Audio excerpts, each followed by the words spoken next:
ऐसा है। तो ऐसे हैं भीष्म। देखिए, गंगा से जब विवाह हुआ शांतनु का, तो उनकी शर्त थी, गंगा ने विवाह किया तो शर्त यह थी कि मैं जो भी कार्य करूंगी तुम रोकोगे नहीं, जिस दिन रोक दोगे उस दिन मैं छोड़ के चली जाऊंगा। 7 पुत्र हुए, सातों गंगा ने धीरे धीरे एक एक करके सातों को गंगा में ही बहा दिया।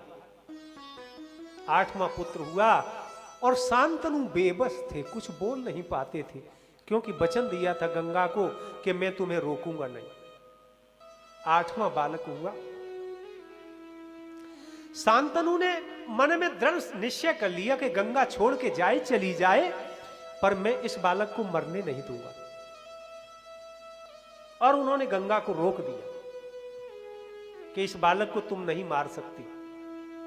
तब गंगा ने कहा कि मुझे दिया हुआ वचन पूरा हो गया, आपने मुझे रोक दिया, इसलिए मैं छोड़ के जा रही हूं, इस बालक को लेके जा रही हूं।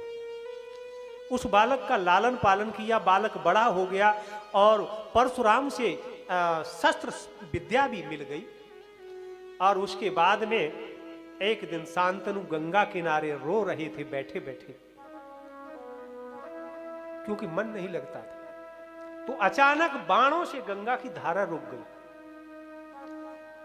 शांतनु ने जब देखा तो सामने गंगा और उसके साथ में बालक किशोर अवस्था में धनुष बाण लिए हुए।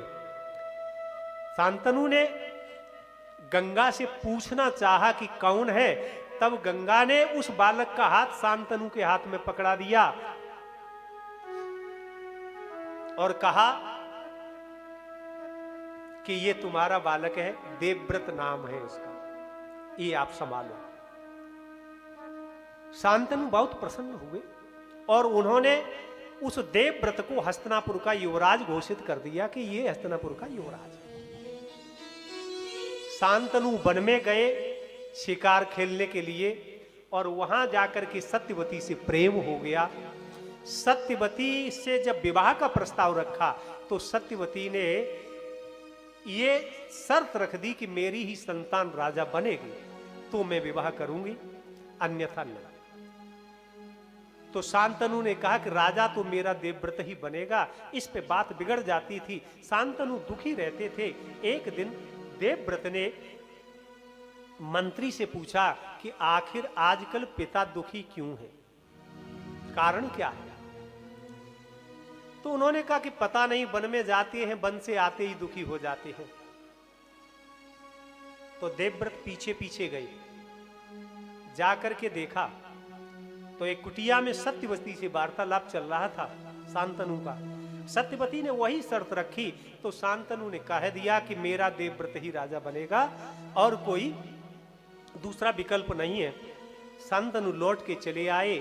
तब देवव्रत ने जाकर के पीछे से और सत्यवती के पांव पकड़ लिए।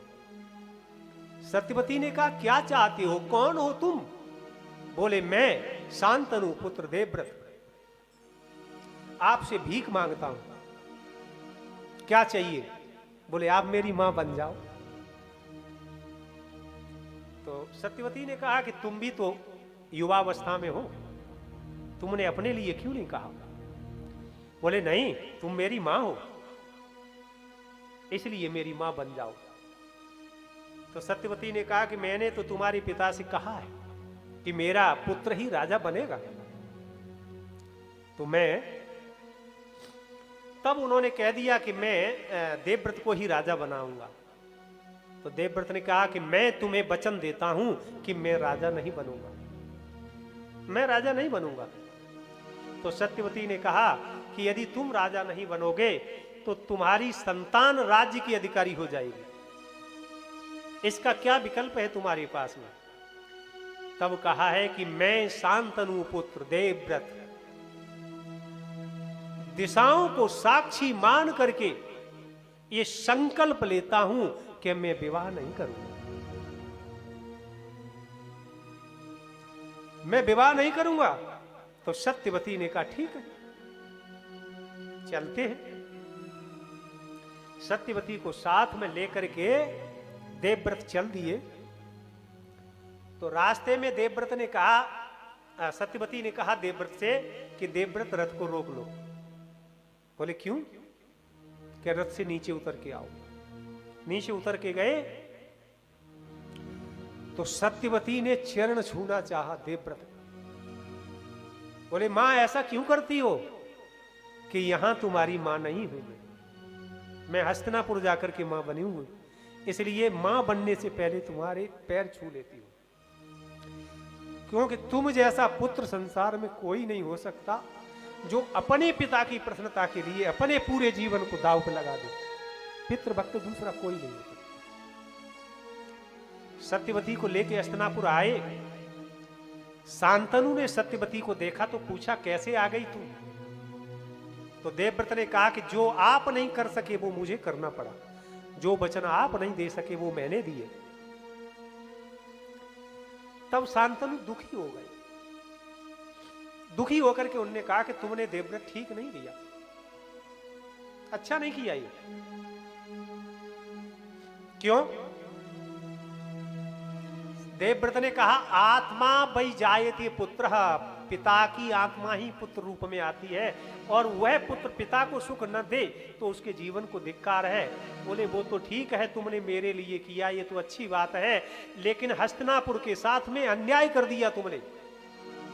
मेरे साथ तो अच्छा किया, कोई बात नहीं, लेकिन हस्तिनापुर के साथ में तुमने अन्याय किया है कि हस्तिनापुर के सिंहासन पर मैं तुम्हें बिठाना चाहता था और तुमने वह पद त्याग करके एक ऐसे को निश्चित कर दिया कि जो अभी संसार में नहीं आया है, जिसके विषय में हम कुछ नहीं जानते कि वो कैसा निकलेगा। क्या वो हस्तिनापुर की जनता के साथ में न्याय करेगा? और यदि हस्तिनापुर के सिंहासन पर कोई आपत्ति आती है तब उसकी रक्षा कौन करेगा? तो देवव्रत ने कहा कि जब तक इस शरीर में प्राण रहेंगे तब तक हस्तिनापुर के सिंहासन पर बैठने वाले में मैं आपके ही दर्शन करूंगा और मैं हस्तिनापुर के सिंहासन की रक्षा करूंगा। तो शांतनु ने देवव्रत को 3 वरदान दिए। 3 संकल्प देवव्रत ने लिए तो 3 वरदान शांतनु ने दिए। पहला वरदान दिया कि